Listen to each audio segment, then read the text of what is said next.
Hi everybody, it's Matt Siddell. I'm joined today by Richard Little from Your Land Partner. I'm going to be asking Richard how this crisis compares to others he's seen over a 42-year career in property development and house building. I'm also going to be asking what he's buying and how he's buying it, and I'm going to ask him what the solutions are to this crisis and where the opportunities are coming from. Welcome to the show, Richard. Hi, Matt. So you've got about 40 years experience in the business, developing property and building houses, so you've been through one or two of these cycles before, haven't you? Yeah, I think we've been through sort of 7 full and half cycles, if you like, and there's lots of different definitions on that. But yeah, we've seen some dips. Okay, but the big ones are obviously Black Wednesday at the end of the 80s, the credit crunch at the end of the noughties. How do you think this compares to those? I think at the moment there are big differences. The biggest difference is the liquidity in the market. But other than that, I think there's a lot of similarities. There's a lot of commentary around at the moment on digging down into the economics behind everything. But actually, when we look at what was on the ground in the late 80s and the noughties and the subsequent years, I think we're going to get very similar pattern. I don't know if that's exactly true, because this is a healthcare issue with economic implications, where the other ones were economic disasters with implications of their own. So I think there are similarities, but I also think there's a bit of a difference, don't you? There is a difference, and the other difference that you're not talking about there is before in the late noughties, it was a global financial issue, but actually it wasn't fully global. This is fully global, pretty much as global. So what we don't understand yet are what the ripples of the impacts are going to be from around the world. So that's why I'm saying they're actually, my issue is that it's probably going to be a little bit deeper than most commentators are currently saying that they're expecting it. I tell you, the one I've noticed as well is, I wish I had the exact facts now, but Australia managed to avoid the credit crunches. They weren't really badly whacked, and it looks like they've managed to ring fence themselves and tuck themselves away from coronavirus as well. But America's getting whacked, Germany's getting whacked, Italy's obviously suffering, and the UK's going to suffer as well. How do you think all this is going to affect the property market? My view is, I guess rather than my view initially, it's what we're planning for. So my mantra at the moment is prepare for the worst and fingers crossed for the best. So we're preparing, doing sensitivity on everything up to 20% full. Now, whether it'll be that much, but it's how long it lasts. So, I know some of the latest numbers out that, Savills, Knight Frank and all that, they're sort of looking at perhaps a 3 or 4% dip this year. Is that what they're saying? That sounds really optimistic to me. Absolutely not. And if we're going to compare it to the sort of two recessions that we're speaking about, is they were quite confident before those as well, and during those, and they didn't quite pan out. So I don't take much notice of the commentary.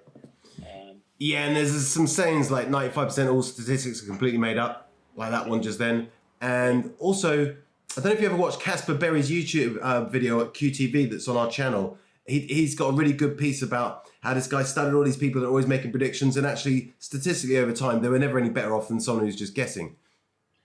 Yeah, I'd go along with that, because for the large part of the 40-odd years we've been doing this, we've been guessing. And sometimes we guess right and sometimes we guess wrong. And funnily enough, when we guess right, we did okay. And when we guess wrong, oh dear, it didn't go so well. If we were listening to our experts, if you like, that we seem to see a lot more of now, I suspect we wouldn't have been any better off. Don't know, but I can't imagine we'd have been any better off.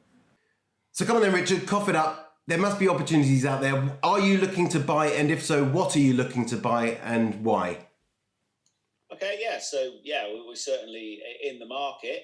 We're not looking to conclude anything right this minute, but we're certainly in negotiation stage. So we're primarily looking for new build sites, 40, 50 units above, pretty much across the country, to be fair. For us, we know where the opportunities are in respect of the type of market we're looking for. So we're not looking for high-end development. We're looking for what we would call sort of, I don't know, vanilla boxes to an extent. The architects will probably moan at that, but they'll put their spin on it. But family houses, so both in the socially affordable sector and also locally affordable, that we can afford to hang on to. I just want to ask you one specific question about land prices. For any developer who understands the residual value of land, or for the benefit of those who don't, when you work out the value of land, you take the value of the houses you're going to build, you knock off the profit, you knock off the cost of the funding, you knock off the cost of the professional fees and the cost of actually building them, and the purchase transaction cost of buying the land. And what you're left with is the residual value of the land. Now, surely when house prices drop 10%, the value of that land just gets absolutely crushed. Yeah, in some areas that it wipes out the land value anyway. So we've got land interests in different areas where the land value is from anything from probably 10% of the GDV, or what would have been the GDV, to nothing above 20% anywhere.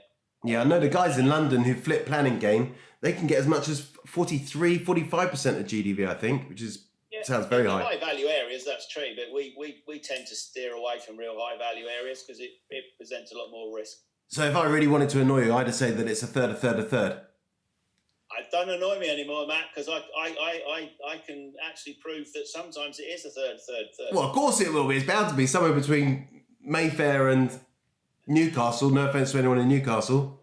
But it always causes a lot of laughter. But yeah, it's not third anymore, other than those areas that you might have said about. But yeah. Now, of course, I don't want to be the voice of doom and gloom.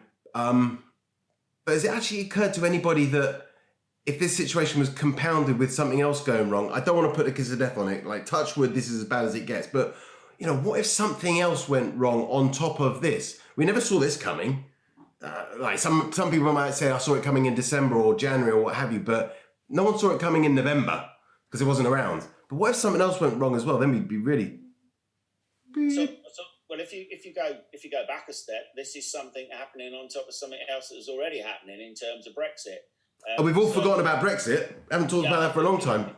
Guess what, guys? Again, don't forget about it, because that is going to compound this, or this is going to compound that. And you're quite right. Always expect the unexpected, I suppose. I think our view is that if anything else happens on top of Brexit and COVID, then hey, whatever. I'll see you down the pub. Yeah. Except the pub's going to be shut. Yeah, I haven't been that heavily involved in doing deals for the last couple of years, and there's a reason for that. I've had a reminder coming up on my computer every 3 months that said, expect a big correction in 2019. And it's only a few months late, but it was waiting for a trigger. We've had a trigger. We've had a hell of a trigger. But I'm sort of positioning myself to go out and start investing and doing some deals again, maybe in a couple of months' time, because how long do you think this is going to take to come through the wash? I suspect at the moment that we're already seeing, after 4 or 5 weeks of people are starting to step back and think of things a little bit more rationally. And most people that I know, that I respect, are actually pretty much paused most things other than reaching out, opening up the doors of communication. Because one of the things that we sort of look at is when in the boom times, a lot of people make a lot of money. In the adjustment periods, the times like now, recessions, etc., and times of great uncertainty, fewer people make even more money. Yeah, those fewer people are the people that are connected in the right way to the right people. They are positioning themselves, and a little bit like yourself, we are, and a number of other people have not been doing too much over the last 2-3 years. Because we knew something was coming. We thought it would be in and around Brexit or a correction of some sorts. So, hey, we missed out probably on the peak prices in some ways, but we also aren't stuck with too much at the moment. So, always have an eye on the past, because that is the best thing we've got to predict the future. So even though nobody predicted COVID, we should always be ready for a correction. Yeah. So for the benefit of anyone who's not come across you before, do you want to just explain your background a little bit? okay, so I'm second generation. What the family have been involved in land planning and development, or house building as we still really call it, since the late 50s. I've been 43, 44 years now. We took a massive hit in the recession post the late 80s, massive, biggest we could have, well, we're never going to take a bigger one. We might have a bigger one in terms of numbers, but it won't hurt so much. And that pretty much impacted what we did from that point forward. So we were much more cautious moving forward from then. So what we principally do now is we collaborate and partner with other people, support other people in their businesses. What like who? Like developers who are trying to undertake deals themselves, or landowners who want to get the right planning permission, or both? Across the board, really. So from the landowners, we work with the landowners. We do a lot of promotion stuff, so planning promotion. So we use our money to bring forward the planning on their sites and share a bit of the uplift. We also work with developers on partner projects.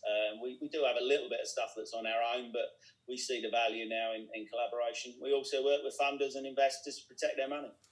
So how do you think, getting back to the current crisis and trying to get a grasp on it, how do you think this compares or differentiates itself from the other two major recessions in the last 30 years? I think one of the big differences, I think, is the funding. We've got a lot more people in the market now, excuse me, so a lot more diverse money. And we have a lot of naivety in the market from the funders' end. So they don't know what to do. In the last two recessions that we're speaking about, the late 80s and the noughties, funding was much more traditional then. And so there was much more of a big stick attitude from the funders. And this time, I've already been in communication with 3 funders that are quite clearly in trouble, but they aren't obviously going to admit that at this point. They're very exposed. So there's an element of, from the funders, is who's actually funding, so who's underwriting the funds. Lots of people don't realise that they might be borrowing off of ABC and actually the money's coming from XYZ. Well, I did hear there's been some margin calls as well. So some of these people, that developers and the likes of me and you, would call lenders to other people, contacts of mine, they're just the deal originators, they're middlemen, and now they're margin calls to get some of their funding back to where it came from, and that's putting huge pressure on those businesses that are normally they're pumping liquidity into the market. Yeah, and I think that's where I see the big difference here is obviously we've got a lot of liquidity, low interest rates, etc. So I don't see, and quite right what you said something before, is I don't really see there is a same pressure from the financial economic side. However, I'm still a little bit cautious about that. But it's where the money comes from and the turmoil in the market that I see with various lenders, some running for cover, some standing up and being brave, and some just being just plain noisy at the moment. I think that the truth of it is right now where we sit is nobody still really knows what to do, and nobody's really standing up and saying, right, this is what we're going to do, so everybody else probably should do the same thing. Are we going to be reducing the interest payments potentially? Are we going to swallow some of the interest payments that might become due? Are we going to automatically extend some of the loan periods? Are we going to take you into default? We've got one developer that had a default notice, I think it's 3 weeks ago now, on a site. The default notice was for just under 2 million. The site, and one of the conversations with the lender, it clearly is delusional. It's not me making it up. The site is worth less than £1 million. And if he went to market, it's worth more than 1 million about a month or so ago, but it's less than £1 million. If he goes to market now, he's going to lose a lot, because we know where some of his funding comes from. So he's going to get pressure from above. Yeah. See, this is the thing, right? And you learnt this at the end of the 80s, and then you witnessed again during the global financial crisis. In times like this, the only way to rescue a deal is to put more capital in, to put more equity into the deal. If the shareholders can't do that, it's unlikely that anyone else is going to do it. Is that right? Well, yes and no. I mean, we've got two projects that we've been involved with for some time. So pre pandemic, where the funders, we're looking at the funders putting more money in because to protect their own money, and these are first charge holders, you know. So, but they know that that's in jeopardy even more so now. So the only way to come out with losing less money potentially for them is to put more money in and so see it through. Largely, yes, but some of the funders. And it's interesting, really, because depends where the funders were, how big their loan book is, what percentage they've got out, as to an understanding what pressure they might be under. So, as ever, exactly, because what we like to do is communication, really. Yeah, the funder could be constrained by the source of their funds and the terms of their mandate. The funders, there's funders out there that people probably would be good to recognise that they're also up for losing their shirt and their homes. Yeah. People don't really understand that. I don't think they recognise it because it isn't something a funder is going to shout about. But certainly, two of the funders we've been talking to in the last 3 weeks, we're fairly certain that with the debentures that are held over their company assets, I suspect there's some PGs sitting in there as well. They are backs against the wall. Squeaky bum time. I didn't say that. Yeah. Okay, so what can be learned and what can be applied this time around? I guess the overriding lessons is the communication. It's actually reaching out. So we would always position ourselves as what we call a lead developer. So effectively running the whole show, as it were. And in many cases, it's up to us to reach out to the funders to actually give them the support that they need. I know it sort of seems counterintuitive in a sense, but they honestly, a lot of those don't know what to do. So reach out and resell yourself and resell your deal on a number of sort of different scenarios. So, you know, everybody that's got stuff, we've traditionally, you know, always been traders, so sold stuff. Now is not the time for selling anything. You know, I mean, we've got a couple of sites on a couple of projects on site at the moment, and we're now, you know, we're looking at that. Can we hold it back? Should we hold it back? Should we push forward and get out as clean as we can? You know, so but you should be looking at refinancing, but that is going to cause problems because more equity is likely to be required. I see that there's going to be quite a few, I guess we could call them loosely joint ventures between funders and developers in holding property probably for some time before they can liquidate it and get their money back. And at the minute, for a lot of developers that are unfortunately on site with stuff to sell, it's about getting your money back first and foremost. Making a profit has gone out the window. It just has. Yeah, it's protecting your personal guarantees and minimising your losses. Quite different. Yeah, 100%. And if you're in the unfortunate position that you don't have any assets or anything to offer to bring in to be able to invest in bringing the right support, then, you know, unfortunately, there's not a lot you can do. It's great when you're involved in communities. There's some tight knit communities.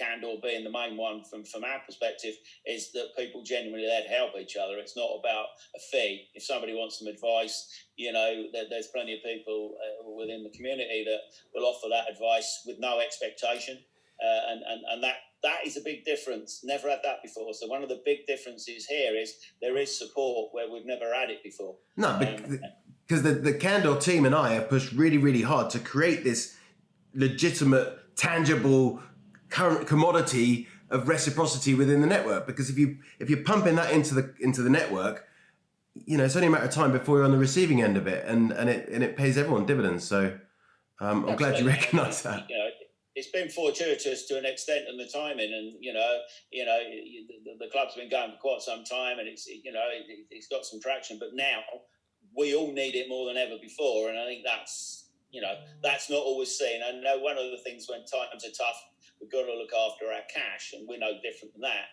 But we shouldn't stop investing is what I would say, because we have to continually invest in order to get ourselves out of some of the positions that we're in. Now, you're also involved in Tropolis, which is the training business I've been setting up whilst the whole crisis has been kicking off. I've never been so busy. I've been working 18-hour days, and I'm trying to bring it down because I'm not 25 anymore. I'm not even 35, unfortunately. But one thing I'm really drumming into the people that are joining Tropolis, because I want them to be successful, not just in the short term, but on the long term, is ideally you want an unencumbered property somewhere so you can borrow against it when you need to release some equity, or an offset mortgage on your home so you can pull out some equity when you really need it. The destination, I tell them, is Handelsbanken funding your portfolio, Close Brothers funding your developments, and an offset mortgage with some equity in it so that you can ride out these storms. But why do you think it is that there are always these casualties? Why do you think it's because they're following bad examples? What's the cause of it all? I think I'm going to put it down to one word, which is leverage. I add over to that. I think that's the issue. There's the temptation, and we're talking about training and things. People are quite easily tempted into over leveraging their money, over leveraging their time, and we get a lot of, I guess, what you call business rescues on our desk, or pleas for help and stuff like that, and pretty much most of that comes down to two things, and one of those is over leverage, and the second one I'll politely call naivety. And effectively, that's believing what they want to believe, possibly, but believing what they're told and what they're directed to by whoever they're following. I'm not talking about any particular training companies, or we get stuff from people that have never had training. They're still naive people because they haven't been through.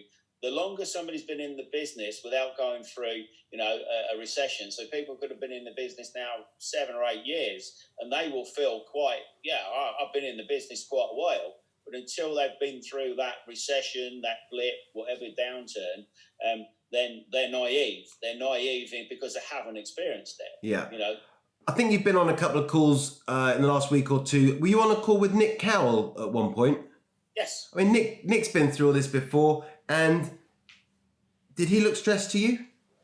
No, he's probably the more relaxed. I think he might have actually said he's feeling as relaxed as possible. He's been in the business 30 odd years. I'm fairly certain. No. And to be fair, he's enjoying it. Yes, he's being squeezed like we all are financially. I don't know anybody yet that has said that they're not going to be affected financially by this. We know we will be. We just don't know how much, and there's no point counting it because it's gone. Yeah.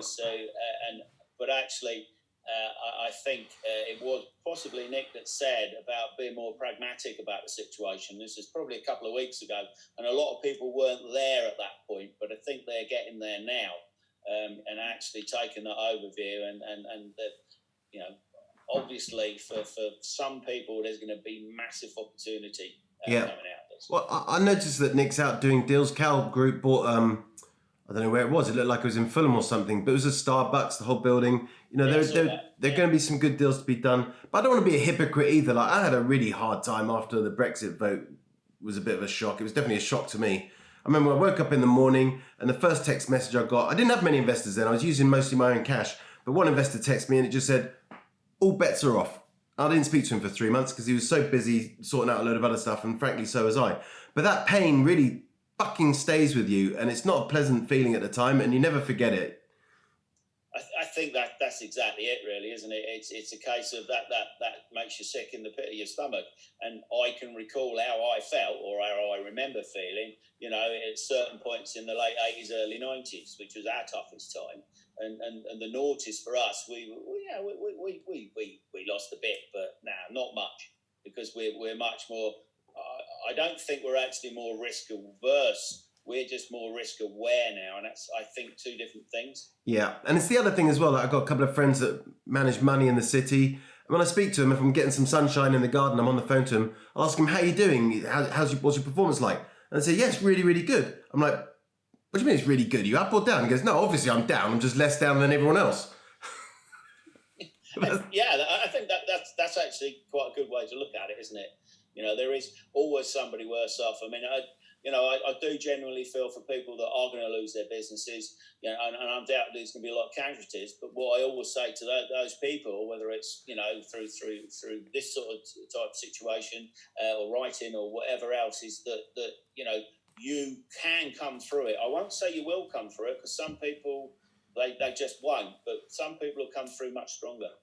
I tell you what, I think I think the ones that fail gracefully survive, and the ones that screw everyone over, they have the hardest time coming back, and quite right too. I actually think that is another difference. Now you're saying that's another difference that we're going to get this time. In so much as we're more aware of other people and other people's action, and there's more sharing as well. And again, it's in the right communities, sharing the stuff that perhaps you're not going to go out on the public platforms, but it will actually be spoken about by those that need to know. It gets around. This is the difference. When Black Wednesday kicked off, nearly nobody had mobile phones. The guys that did have mobile phones were like the size of my briefcase down there. But they were very big. Yeah. No one had an email address in 1992, or hardly anyone. So it's very different now. We're all connected on. I mean, Christ, if someone says to me, do you want to do a video call? I'm like, yeah, what do you want to do? Do you want to do a Zoom, FaceTime, WhatsApp time, Hangout, Google Hangouts, house party? It's like, we're very, very connected. So, if you're going to screw people over, you might want to think twice about that, because it is going to be harder to come back, don't you think? It's going to be, yeah, it is, and that's what I'm saying. Some, I can't say everybody will come back, because that's probably not going to be possible. And let's be fair, they're not all going to be bad people that go out of business. They never are, to be fair. And that's the second part of what I want to say as well. Like, if you're a reasonable person and you treat people fairly, you can take a big loss and it's not the end. You can come back very quickly. I lost a load of money in 2017. 6 months later, I started the club. And right in the middle of all this, now that Nat's finished her chemotherapy and everything, got Tropolis up and running. But I wouldn't have been able to do that if I screwed over a load of people. And the reason I get so passionate about it is because I just see other people that they're not doing themselves any favours, and they're certainly not doing any favours for the people they're taking advantage of. Yeah, I guess that's one of the disadvantages of the reach we get now is that there is so much noise around, and unfortunately people get attracted to what they want to hear. So it is easy for some people to sell, an idea or business or whatever else, and so there are more people that will also get trapped. There are more, but yeah, overall, if you do things right, then your reputation is pretty much everything you've got. And it's probably one of the most valuable things that you'll take with you when you die. When the wheels come off, what you're aiming for, the goal is that the people you're doing business with turn around to you and say, I haven't lost any respect for you. If anything, I've gained some. You've got my full support. Good luck. And I'll help you any way I can. That's what you want. I think it is. And I would say that it is possible to go to investors and funders and say, guess what, guys? We're all going to lose some money here. But if you do that in the right way, not everybody will take it well, but most people will gain in their respect for you, because it's not about doing stuff well in the good times. It's about how you conduct yourself in the bad times, and that will then prepares you for the next lot of good times, and there will be more good times to come. Yeah, the good times never last and the bad times never last. We're kind of running out of time here, Richard, but how should we leave this? We've got to focus on solutions, right? How do people get through this crisis, and how do they prosper when we all when we're all allowed out of the house? Yeah, so I think that where we sit at the moment, it's a great time for reflection, but it's also a great time for planning moving forward. And we're talking about opportunities, so whatever sector, investment sort of strategy you follow, etc. There's going to be changes. So yeah, people that are in service accommodation and all that having a tough time. How can you adapt this business to come out the other side? But you have to be honest to sort of say, is this business or what I'm doing, my part of it, worth taking forward, or should I cut my losses?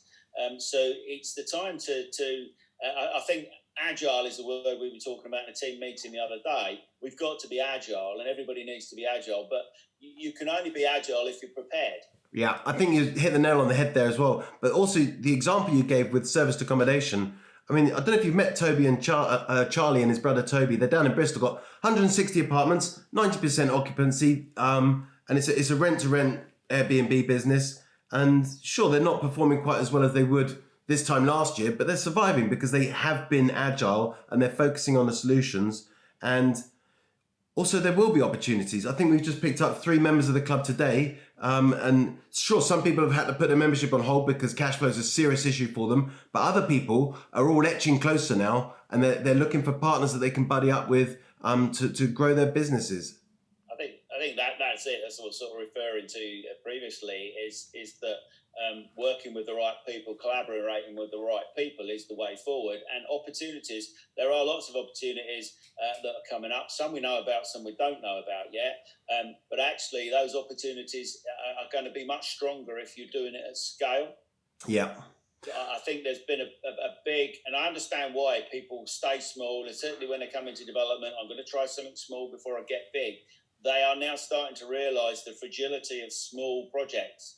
You don't have, I'm not talking about larger scaled up where you're over leveraged, but scaled up to the degree where you've got great strength.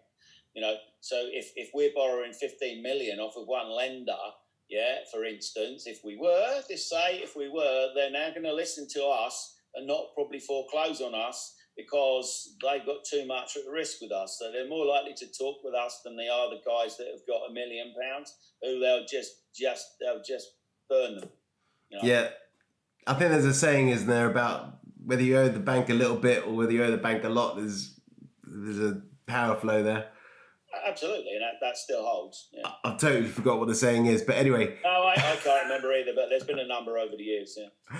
Richard, we totally run out of time. It's been a pleasure talking to you, and I just want to say thanks for coming on the show.